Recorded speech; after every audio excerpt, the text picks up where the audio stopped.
Ders 1. Takdir ve profesyonellik. Takdir ve profesyonellik her çalışma ortamında el ele gider. Tamamen katılıyorum. Sıkı çalışmayı tanımak olumlu bir atmosferi teşvik eder. Evet, insanları ellerinden gelenin en iyisini yapmaya ve mükemmellik için çabalamaya motive eder. Bunu kesinlikle yapacağım. Biraz takdir büyük bir fark yaratabilir. Kesinlikle birbirimizin katkılarına değer verdiğimizi gösteriyor. Ve meslektaşlar arasında ekip çalışmasını ve işbirliğini teşvik eder. Büyük ya da küçük başarılarımızı birlikte kutladığımızdan emin olalım. Evet, bir takdir kültürü oluşturmak, dahil olan herkese fayda sağlayacaktır. Destekleyici ve profesyonel bir ortam oluşturmak için işte. Ders 2. Oliver Cromwell'in etkisi. 1600'lerde Oliver Cromwell Katolikleri kovarak İrlanda'yı Protestan yapmaya çalıştı. Bu, o zamanın yoğun dini çatışmalarını yansıtan tarihte önemli bir an. Evet, İrlanda'nın manzarasını temelden değiştiren Protestan yerleşimcileri getirmeyi amaçladı. Bu eylemlerin İrlanda kültürü ve kimliği üzerinde kalıcı etkileri olması büyüleyici. Kesinlikle. O dönemde yaratılan gerginlikler bugün hala çeşitli şekillerde yankılanıyor. Güç mücadelelerinin bir toplum içinde nasıl derin bölünmelere yol açabileceğinin bir hatırlatıcısıdır. Evet ve bu tarihi anlamak modern İrlanda'nın karmaşıklıklarını takdir etmemize yardımcı olabilir. Katılıyorum. Geçmişi öğrenmek bizi daha kapsayıcı bir geleceğe yönlendirebilir. Tarihsel olayların bugünümüzü nasıl şekillendirdiğini keşfetmeye devam edelim. Ders 3. Fiziksel koşullandırma. Son zamanlarda katılım, hareketsizlik ve zayıf fiziksel kondisyon nedeniyle federal hükümet tarafından sonlandırıldı. Bu endişe verici. Sağlıklı bir yaşam tarzı sürdürmenin önemini vurgular. Evet, bireylerin aktif kalması çok önemlidir, özellikle rekabetçi ortamlarda. Katılımcılar arasında fiziksel uygunluğu artırmak için hangi önlemlerin alınabileceğini merak ediyorum. Doğru eğitim ve düzenli egzersiz hakkında eğitim iyi bir başlangıç olabilir. Kesinlikle. Bir sağlık ve zindelik kültürünü teşvik etmek daha iyi sonuçlara yol açabilir. Bu sorunları daha da tırmanmadan önce ele almak çok önemlidir. Katılıyorum. Proaktif adımlar genel refahta önemli bir fark yaratabilir. Topluluğumuzda fiziksel aktiviteyi teşvik etmenin yollarını tartışalım. Ders 4. Yanlış anlamaları düzeltmek. Tamamen katılıyorum. Daha fazla yanlış anlaşılmayı önlemek için bu durumu düzeltmeliyiz. Evet, net iletişim, ortaya çıkan çatışmaları çözmenin anahtarıdır. Sorunları ilgili herkesle doğrudan ve dürüstçe ele almak önemlidir. Kesinlikle. Açık diyalog daha iyi anlayış ve işbirliğine yol açabilir. Birlikte çalışarak etkili çözümler bulabileceğimize inanıyorum. Evet ve herkesin duyulduğunu ve değer verildiğini hissetmesini sağlamak çok önemlidir. Bunu daha fazla tartışmak ve endişeleri netleştirmek için bir toplantı ayarlayalım. Harika fikir. Bunun olumlu yönde ilerlememize yardımcı olacağından eminim. Bunu birlikte çözmeyi dört gözle bekliyorum. Ders 5. Teklifleri gözden geçirme. Günaydın. Gönderdiğin teklifi inceledim. Günaydın. Bakma şansına sahip olmana sevindim. Evet, bazı ilginç noktalar buldum ama bence birkaç ayarlama yapmamız gerekiyor. Bu anlaşılabilir. Neyin iyileştirilmesi gerektiğine dair düşüncelerinizi duymak isterim. Hedeflerimizi daha açık hale getirmek için bazı bölümleri netleştirmemiz gerektiğine inanıyorum. Kesinlikle. Net hedefler herkesin hedeflerimizi daha iyi anlamasına yardımcı olacaktır. Ayrıca zaman çizelgemiz ve bütçemiz hakkında daha fazla ayrıntı eklemeyi düşünüyorum. Bu akıllıca bir hamle gibi geliyor. Paydaşlar için daha net bir resim sağlayacaktır. Güçlü bir teklif sunabilmemiz için bu revizyonları yapmak için birlikte çalışalım. Ders 6. Yorumlarla etkileşim. Başlıklarıma yorum eklemenin ve anlamlı sorular sormanın çok önemli olduğunu düşünüyorum. Kesinlikle. Hedef kitlenizle etkileşim kurmak, onların girdilerine ve düşüncelerine değer verdiğinizi gösterir. Evet, daha fazla etkileşimi teşvik ederek bir topluluk duygusu yaratabilir. Katılıyorum. Takipçiler duyulduğunu hissettiklerinde, düzenli olarak etkileşim kurma olasılıkları daha yüksektir. Ayrıca hangi içeriğin onlarla en çok rezonansa girdiğini anlamama yardımcı oluyor. Kesinlikle. Geri bildirim. İçeriğinizi geliştirmek ve geliştirmek için paha biçilmezdir. İlginç tartışmalara yol açabilecek sorular için, bazı fikirler için beyin fırtınası yapalım. Harika fikir. İzleyicilerimizin yeni yaklaşımımıza nasıl tepki verdiğini görmek için sabırsızlanıyorum. İşte takipçilerimizle daha güçlü bir bağlantı kurmak için. Ders 7. Müzik aletleri. Saksafon, trombon, Fransız kornozu, klarnet veya flüt çalmayı düşünüyordum. Ama hangisini seçeceğimden gerçekten emin değildim. Bu çok çeşitli enstrümanlar. Her birinin kendine özgü sesi ve stili vardır. Evet, farklı enstrümanların müzikte tamamen farklı duygular yaratabilmesini seviyorum. Kesinlikle. Ne tür müzik çalmak istediğinizi düşündünüz mü? Saksafona en iyi uyan vazla yöneliyorum. Kulağa mükemmel geliyor. Saksafonun caz müziğinde çok zengin, duygusal bir sesi var. Katılıyorum. Ama aynı zamanda klarnetin çok yönlülüğünü oldukça çekici buluyorum. İkisi de harika seçenekler. Bir müzik mağazasını ziyaret edelim ve deneyelim. Evet, bu hangi enstrümanın benim için doğru olduğuna karar vermeme yardımcı olur. Ders 8. Sinir bozucu deneyimler. Birisi önümde sıraya girdiğinde bu sinir bozucu olmalı. Oh, kesinlikle öyle. Sabrınızı test eden anlardan biri. Onlara bir şey mi söyledin yoksa gitmesine izin mi verdin? Derin bir nefes aldım ve gitmesine izin vermeye karar verdim. Strese değmedi. Bu akıllıca bir seçim. Bazen yüzleşmekten kaçınmak daha iyidir. Evet, ama her zaman kendime bir dahaki sefere daha iddialı olmam gerektiğini hatırlatırım. Kendiniz için ayağa kalkmanız önemlidir. Ancak savaşlarınızı akıllıca seçmek çok önemlidir.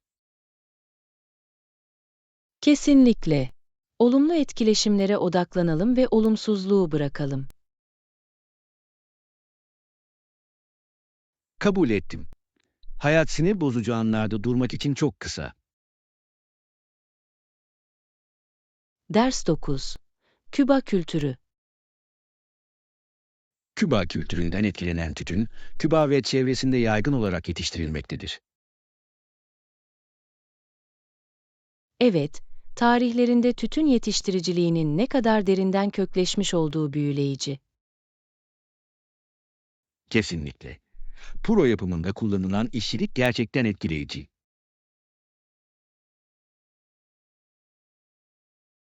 Küba purolarının dünyanın en iyilerinden biri olarak kabul edildiğini okudum.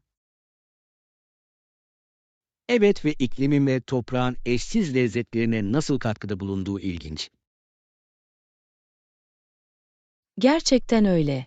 Tütün yetiştirme süreci hakkında daha fazla bilgi edinmek isterim. Fırsat bulduğumuzda bir tütün çiftliğine bir ziyaret planlayalım. Kulağa inanılmaz bir deneyim gibi geliyor. İlk elden görmek için sabırsızlanıyorum. İşte Küba'nın zengin kültürünü keşfetmek ve takdir etmek için. Ders 10. Sporda uyuşturucu kullanımı. Kanadalı sporcular arasında uyuşturucu kullanımı çok yaygındı ve soruşturma önemli endişeler olduğunu belirtti. Evet, sorunun sporda ne kadar yaygın olduğunu düşünmek endişe verici. Kesinlikle. Atletik yarışmaların bütünlüğü hakkında soruları gündeme getiriyor. Katılıyorum. Sporcular arasında adil oyun ve sağlıklı uygulamaları teşvik etmek çok önemlidir. Soruşturma muhtemelen bu sorunları ele almayı ve daha iyi düzenlemeler uygulamayı amaçladı. Evet ve spor organizasyonlarının bu bulguları ciddiye alması çok önemlidir. Umarım farkındalık yaratarak gelecekte benzer sorunları önleyebiliriz. Kesinlikle. Dürüstlük ve sağlık kültürünü teşvik etmek spor için hayati önem taşır. Temiz ve adil rekabeti teşvik eden girişimleri desteklemeye devam edelim. Ders 11. Rehber kitap önerileri. Rehber kitabımızdan, rehber kitapta yeni yerleri ziyaret ederken yerel mutfağı denememiz gerektiğini söylüyor. Bu harika bir öneri. Yerel yemekleri denemek seyahatin en iyi kısımlarından biridir. Evet, kültürü daha otantik bir şekilde deneyimlememizi sağlar. Tamamen katılıyorum. Yemek, bir ülkenin tarihi ve gelenekleri hakkında çok şey söyleyebilir. Rehber, kitaptan mutlaka denenmesi gereken yemeklerin bir listesini yapalım. Harika fikir. Yerel restoranların sunduğu her şeyi tatmaktan heyecan duyuyorum. Ve yerlilerden de tavsiyelerini sormayı unutmayalım. Kesinlikle. Onların içgörüleri bizi rehber kitapta olmayan gizli mücevherlere götürebilir. İşte ilerideki lezzetli maceralar. Ders 12. Fitness hedefleri. Selamlar. Siz de fitnessle ilgileniyor musunuz? Evet, sağlıklı olmak ve dengeli bir yaşam tarzı sürdürmek istiyorum. Bunu duymak harika. Düzenli olarak egzersiz yapmak için nasıl motive olursunuz? Kendim için küçük hedefler koyuyorum. Bu da yolda kalmayı kolaylaştırıyor. Benzer bir şey yapıyorum. Bu küçük başarıları kutlamaya yardımcı oluyor. Kesinlikle. Artı, eğlenceli aktiviteler bulmak işleri heyecanlı tutar. İşleri taze tutmak için yeni egzersizler veya sınıflar denemekten zevk alıyorum. Burada da aynı. Aktif kalmak ve fitness hedeflerimize ulaşmak için birbirimizi motive edelim.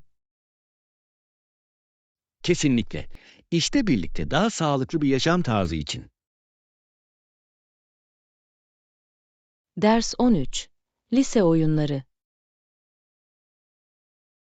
Gruptaydım ve lisede oyunlarda rol aldım. Bu harika. Ne tür oyunlara katıldınız? Oyunların hepsi müzikaldi. Bu yüzden sahnede şarkı söyleyip performans sergiledim. Kulağa harika bir deneyim gibi geliyor. Müzikalleri severim. Çok eğlenceliydiler ve ekip çalışmasından gerçekten keyif aldım. Evet, başkalarıyla işbirliği yapmak kalıcı anılar yaratabilir. Bu performanslarla disiplin ve yaratıcılık hakkında çok şey öğrendim. Sıkı çalışmanızın sahnede karşılığını görmek ödüllendirici olmalı. Gerçekten öyleydi. Bu deneyimler sahne sanatlarına olan sevgimi şekillendirdi. Ders 14. Boraksın endüstriyel kullanımları. Boraksın bir araya getirilmiş 20 katır ekibi kullanılarak çölden çıkarıldığını biliyor muydunuz? Bu büyüleyici. Böyle bir kaynağın nasıl taşındığı inanılmaz. Evet, zamanın yaratıcılığından ve boraksın öneminden bahsediyor. Boraksın bugün hangi endüstriyel kullanımlara sahiptir? Temizlik ürünlerinde, kozmetiklerde ve hatta cam yapımında kullanılır. Vay canına, bu kadar çok uygulaması olduğunu bilmiyordum. Evet, çeşitli endüstrilerde önemli bir rol oynayan çok yönlü bir mineraldir. Doğanın bize bu kadar faydalı kaynaklar sağlaması şaşırtıcı. Kesinlikle. Bu süreçleri anlamak, doğal malzemeler için takdirimizi derinleştirebilir. Ders 15. Uyku iyileştirmeleri. Senin için bir fark yarattı mı? Öyle oldu. Çok daha iyi uyuyorum ve yenilenmiş hissederek uyanıyorum. Bu harika.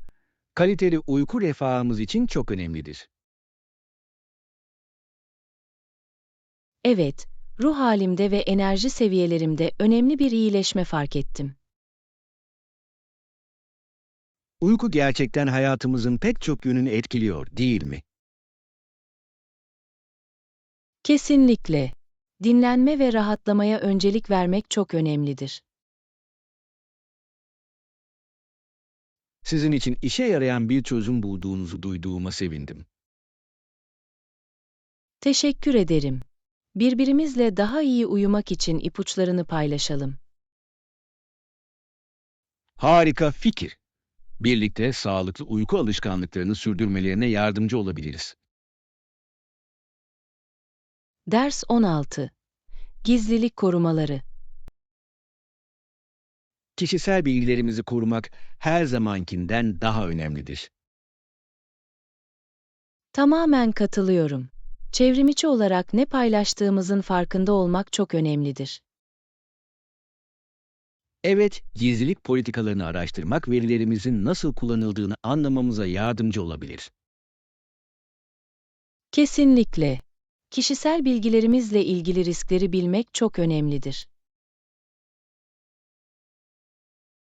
Hesaplarımdaki ayarları her zaman düzenli olarak gözden geçirdiğimden emin olurum. Bu akıllıca bir hareket. Bilgi sahibi olmak kendimizi korumanın anahtarıdır. Dijital güvenlik konusunda kendimizi eğitmeye devam edelim. Kesinlikle. Başkalarının da gizliliğin önemini anlamalarına yardımcı olabiliriz. Kişisel bilgilerimiz konusunda proaktif olmak için işte. Ders 17. Konuşan papağanlar. Birkaç şey söyleyebilirdi ve öğrendiği ifadelerden biri de seni seviyorum, güzel kuş idi. Bu çok sevimli. Papağanlar konuşmayı taklit etme yetenekleriyle çok ilginç yaratıklardır.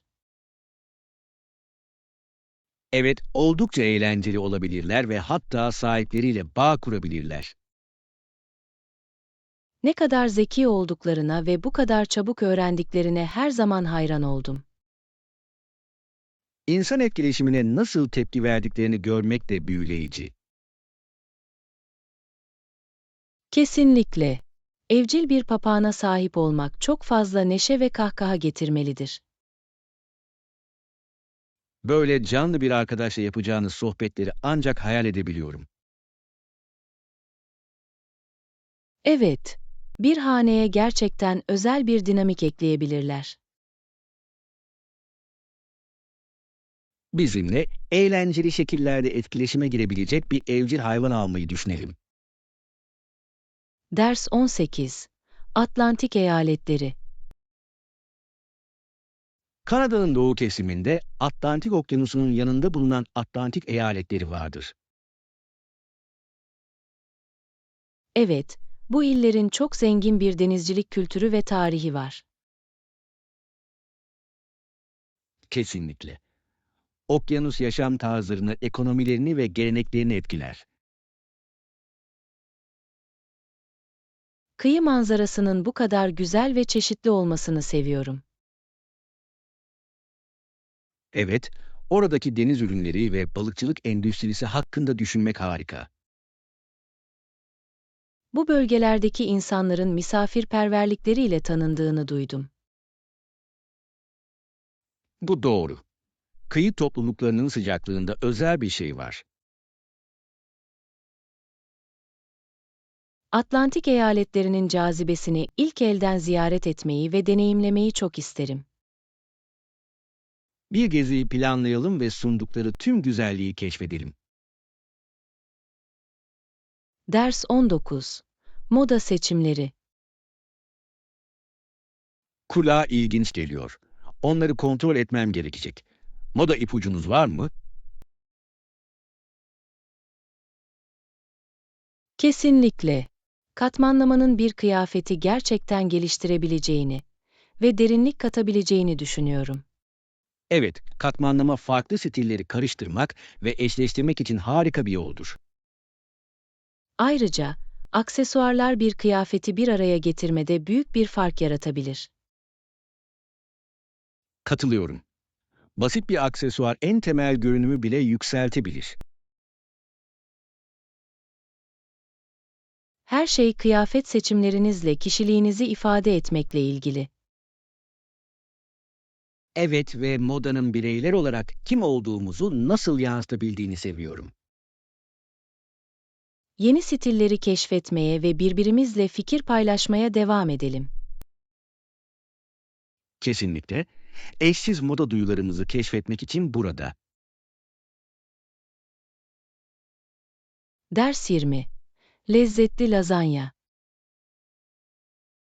Yeni tarifler denemeyi seviyorum. Ama herkesin hayran kaldığı kötü bir lazanya yapıyorum.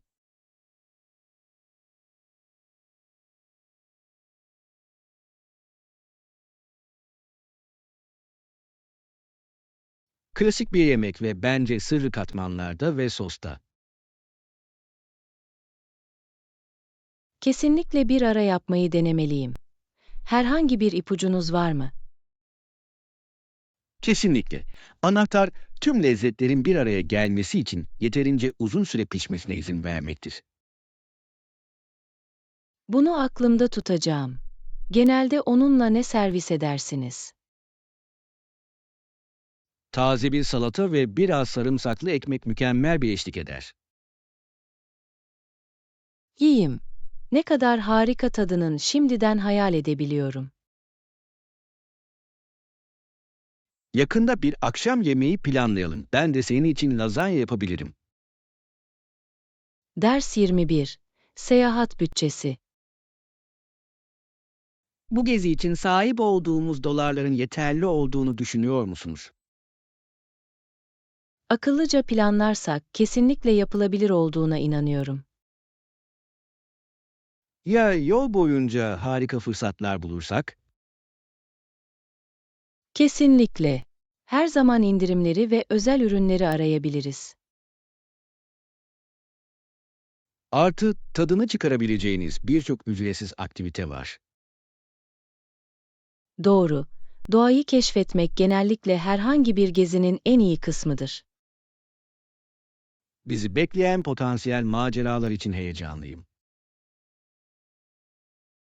Ben de. Unutulmaz bir deneyim olacak. Her şeyin tadını çıkarabilmemiz için akıllıca bütçe ayırdığımızdan emin olalım. Ders 22. İnfluencer ortaklıkları. Projemiz için influencer ortaklıklarına ne dersiniz? Bence bu iyi bir fikir. Erişimimizi önemli ölçüde artıracak. Popüler etkileyicilerle işbirliği yapmak yeni kitleler getirebilir. Evet, takipçileri de sadık hayranlarımız olabilir. Her şey izleyicilerle gerçek bağlantılar kurmakla ilgili. Kesinlikle. İlgi çekici içerik, insanların geri gelmesini sağlayan şeydir. Ulaşabileceğimiz bazı potansiyel ortaklara beyin fırtınası yapalım. Kulağa mükemmel geliyor. Zaten aklımda birkaç isim var. Harika. Birlikte gerçekten şaşırtıcı bir şey yaratabiliriz. Ders 23. Öğrenme deneyimi. Biraz zordu ama gerçekten yeni bir şeyler öğrenmekten zevk aldım. Tamamen katılıyorum. Konfor alanlarımızın dışına çıkmak çok önemlidir. Mücadele genellikle en ödüllendirici deneyimlere yol açar. Evet ve ne kadar büyüyebileceğimizi görmek büyüleyici. Asla ustalaşacağımı düşünmediğim yeni beceriler keşfetmeyi seviyorum. Engelleri aşmak ve hedeflerimize ulaşmak için güçlendiriyor. Daha fazlasını öğrenmek için kendimizi zorlamaya devam edelim. Kesinlikle. Öğrenme yolculuğu asla gerçekten bitmez. İşte zorlukları kucaklamak ve her anın tadını çıkarmak için. Ders 24. Canlı tatlılar. Canlı tatlılar için mor patates veya ejderha meyvesi denemeye ne dersiniz? Bu da lezzetli ve görsel olarak çarpıcı geliyor. Sadece lezzetli değil, aynı zamanda renkli tatlıları da seviyorum. Evet, sunum yemek söz konusu olduğunda büyük bir fark yaratır. Ayrıca bu bileşenler besinlerle doludur. Kesinlikle. Sağlıklı tatlılar hem eğlenceli hem de tatmin edici olabilir. Bu eşsiz lezzetleri vurgulayan tarifleri deneyelim. Birlikte neler yaratabileceğimizi görmek için heyecanlıyım. Kesinlikle keyifli bir mutfak macerası olacak. Ders 25.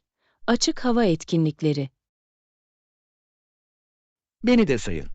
Yani yürüyüş dışında başka hangi aktivitelerden hoşlanıyorsun?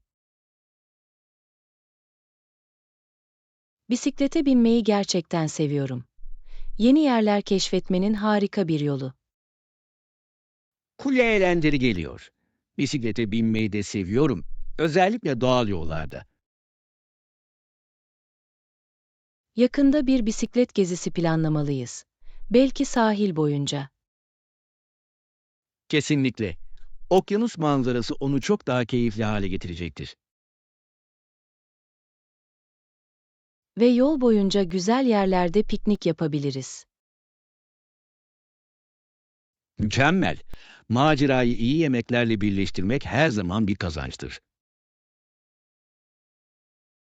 Kesinlikle. Hadi bunu yakında gerçekleştirelim. Birlikte açık hava maceralarımızı dört gözle bekliyorum. Ders 26. Norman Rockwell. Amerikalı sanatçı Norman Rockwell'in aslında fotoğrafa benzeyen bazı resimler çizdiğini biliyor muydunuz? Gerçekten mi? Bu büyüleyici. Detaylara gösterdiği ilgi dikkat çekiciydi.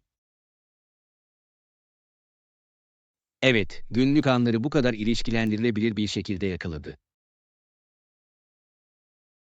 Her sanat eseri aracılığıyla nasıl bir hikaye anlattığına hayranım. Sanki çizdiği insanların duygularını hissedebiliyorsunuz gibi. Kesinlikle. Çalışmaları nesiller boyunca pek çok insanla rezonansa giriyor. Bazı eserlerini şahsen görmek için yakında bir müzeyi ziyaret edelim. Kulağa harika bir fikir gibi geliyor. Sanatını yakından görmek isterim. Başyapıtlarını birlikte keşfetmek için sabırsızlanıyorum.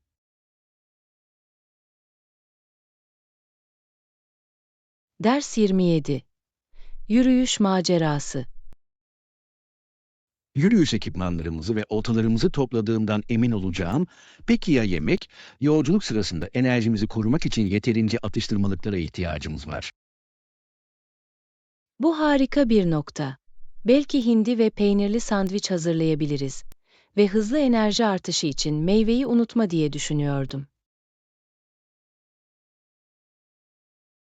Kesinlikle ve bazı iz karışımlarını göz ardı edemeyiz.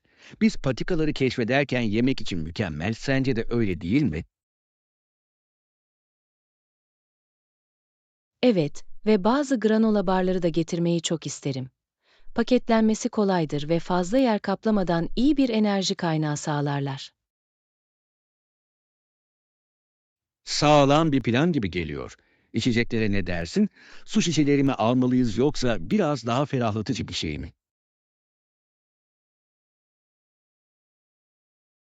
Elbette, kesinlikle bol suya ihtiyacımız var. Ama bence birkaç şişe buzlu çay mola verdiğimizde güzel bir ikram olabilir.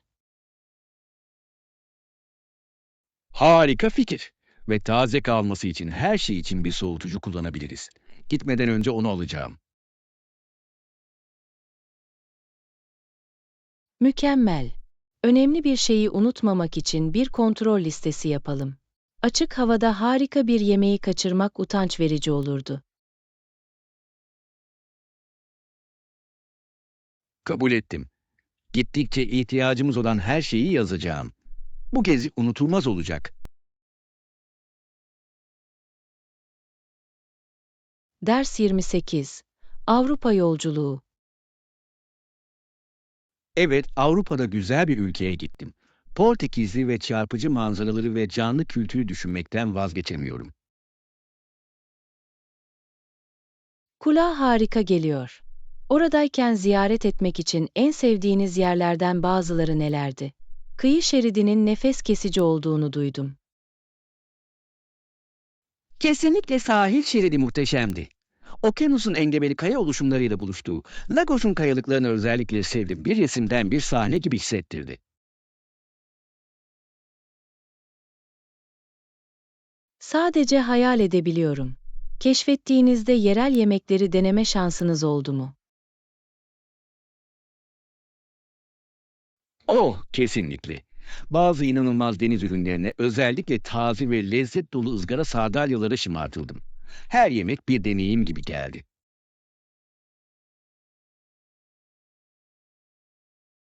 Kulağa lezzetli geliyor. Pastenata gibi Portekiz hamur işlerinin mutlaka denenmesi gereken bir şey olduğunu duydum. Hiç varmış mıydın? Evet, birkaç tane vardı. Tatlı ve kremsiydiler ve pul pul kabuk mükemmeldi. Birazını eve getirmediğim için pişmanım.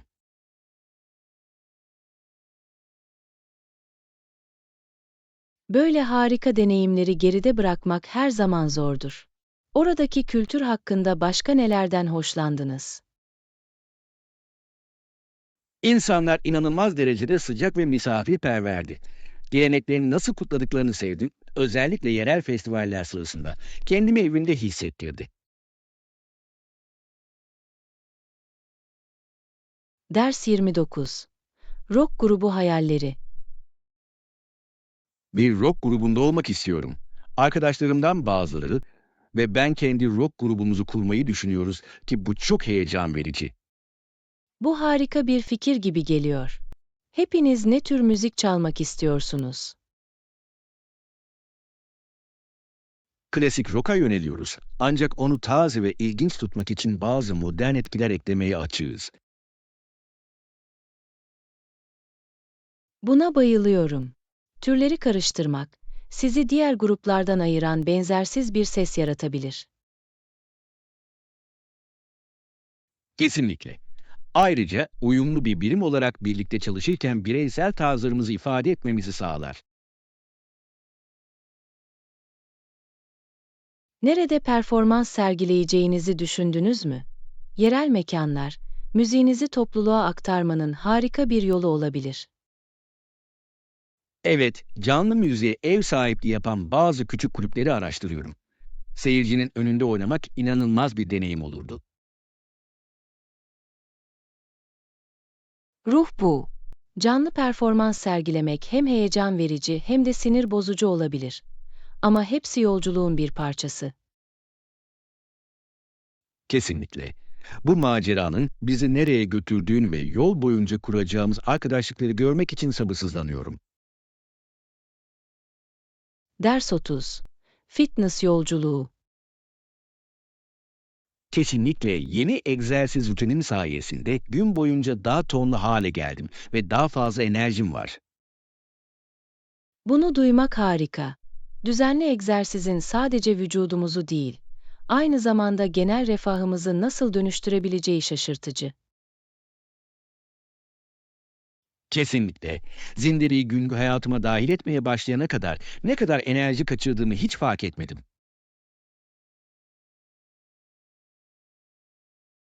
Bu harika bir farkındalık. En çok keyif aldığınız ne tür egzersizler yapıyorsunuz? Kuvvet antrenmanı ve kardiyo karışımına odaklanıyorum ve her seansın beni başarılı ve canlandırılmış hissettirmesini seviyorum. Bu dengeli bir yaklaşım gibi geliyor. Motive kalabilmeniz için zevk aldığınız aktiviteler bulmak önemlidir. Kesinlikle. Ayrıca egzersiz yapmanın getirdiği zihinsel netliği de takdir ediyorum. Günümü daha olumlu bir zihniyetle ele almama yardımcı oluyor. Evet, fitness yolculuğunuzu arkadaşlarınızla paylaşmak, onu daha da keyifli hale getirebilir. Birlikte çalışmayı düşündün mü? Bunu kesinlikle planlamalıyız. Bir antrenman arkadaşına sahip olmak bizi sorumlu tutabilir ve egzersiz yapmayı daha da eğlenceli hale getirebilir. Ders 31. Heyecanlı tiyatro. Devamını yap. Oyun kısa süre içinde başlayacak ve havadaki heyecanı şimdiden hissedebiliyorum. İnanılmaz bir performans olacak. Bekleyemem. Canlı tiyatro beklentisi her zaman heyecan vericidir. Seyircinin enerjisi atmosfere katkıda bulunur. Kesinlikle. Yetenekli oyuncuların gözlerimizin önünde bir hikayeyi hayata geçirmesini izlemenin büyülü bir yanı var. Evet ve yönetmenin senaryoyu nasıl yorumladığını görmek beni heyecanlandırıyor. Her prodüksiyon anlatıya benzersiz bir dokunuş sunuyor. Kesinlikle. Set tasarımından aydınlatmaya kadar farklı unsurların genel deneyimi nasıl etkileyebileceğini görmek büyüleyici. Katılıyorum. Kendimi yarattıkları dünyaya dalmayı seviyorum. Birkaç saatliğine başka bir gerçekliğe adım atmak gibi. Müziği ve ses efektlerini de unutmayalım. Tonu belirlemede ve hikayeyi geliştirmede çok önemli bir rol oynuyorlar. Kesinlikle. Her detayın tiyatronun büyüsüne katkıda bulunduğuna ve onu tamamen sürükleyici bir deneyim haline getirdiğine inanıyorum. Bu deneyimi sizinle paylaşmaktan heyecan duyuyorum. Hadi her anın tadını çıkaralım ve daha sonra düşüncelerimizi tartışalım. Ders 32. İş stresi. Hey, son zamanlarda işin ne kadar stresli olduğunu fark ettiniz mi? Görünüşe göre herkes baskı hissediyor. Evet, aldım. İş yükü önemli ölçüde arttı ve hepimize zarar veriyor. Kesinlikle. Refahımızı ve üretkenliğimizi korumak için bu stresi yönetmenin yollarını bulmanın önemli olduğunu düşünüyorum. Kesinlikle. Mola vermek ve farkındalık uygulamak, bu baskının bir kısmını hafifletmeye gerçekten yardımcı olabilir. Tamamen katılıyorum. Kısa yürüyüşler veya gevşeme teknikleri bile stresle başa çıkma şeklimizde büyük bir fark yaratabilir. Evet, ve bu yoğun zamanlarda birbirimizi desteklememiz çok önemlidir. Biraz cesaret vermek uzun bir yol kat edebilir. Bence herkesin gevşemesine ve yeniden bağlantı kurmasına yardımcı olmak için bazı ekip oluşturma etkinlikleri planlamalıyız. Bu harika bir fikir. Olumlu bir ortam yaratmak morali artırabilir ve işbirliğini teşvik edebilir. Bu değişiklikleri nasıl uygulayabileceğimizi görmek beni heyecanlandırıyor. İş yerimizi çok daha keyifli hale getirecek. Ders 33. Hobiler ve ilgi alanları. Hey, iş dışında tutkulu olduğun hobilerin veya ilgi alanların var mı? Evet, resim yapmaktan ve piyano çalmaktan zevk alıyorum. Her iki aktivite de kendimi yaratıcı bir şekilde ifade etmem ve gevşememe izin veriyor. Kulağa harika geliyor. Sanat yaratabilen insanlara her zaman hayran oldum. Fikirlerinin hayata geçtiğini görmek tatmin edici olmalı. Gerçekten öyle. Boş bir tuvali alıp anlamlı bir şeye dönüştürmenin büyülü bir yanı var.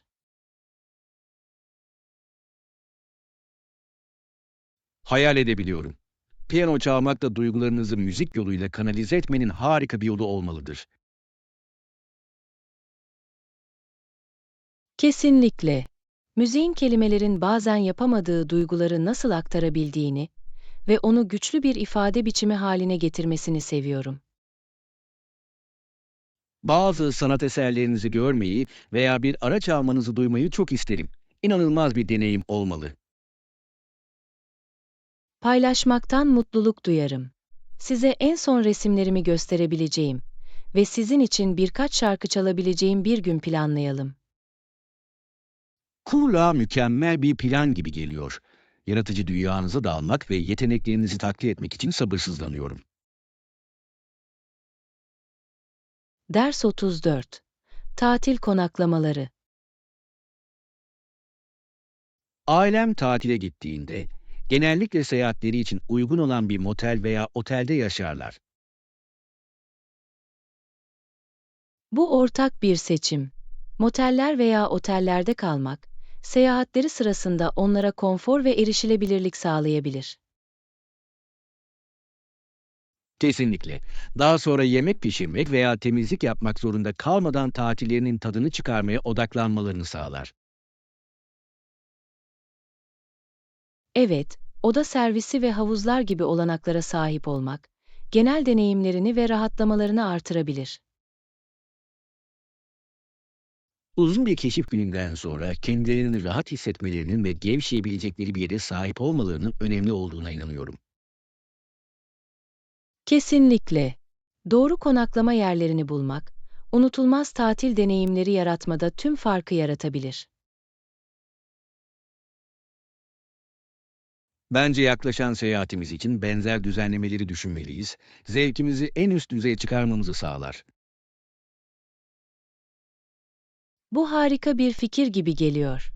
Bütçemize ve tercihlerimize uyan bazı seçenekleri araştıralım. Evet ve benzersiz deneyimler sunan yerlere de göz atalım. Seyahatimizi daha da heyecanlı hale getirecek. Ders 35. İletişim seçimleri. Telefonumu uzaktayken onlarla iletişim kurmak için kullanıyorum. Bu dijital çağda çok akıllıca bir hareket. Evet, Bağlantıda kalmak artık çok kolay. Mobil teknoloji sayesinde. Mesafeye rağmen ilişkilerin sürdürülmesine yardımcı olur. Kesinlikle. Planları koordine etmek ve herkesin aynı sayfada olduğundan emin olmak için inanılmaz derecede yararlı buldum. Kesinlikle. Daha yakın hissetmek için ne kadar hızlı mesaj, fotoğraf ve hatta video görüşmeleri alışverişinde bulunabileceğimiz şaşırtıcı. Evden uzakta olmanın getirdiği yalnızlığın bir kısmını hafifletmeye yardımcı olduğunu düşünüyorum. Evet ve nerede olursanız olun gününüzü aydınlatabilecek, kendiliğinden konuşmalara izin verir. Daha fazla aynı fikirde olamazdım. Son zamanlarda seyahat ettiğinizde daha bağlı hissetmenize yardımcı oldu mu? Kesinlikle.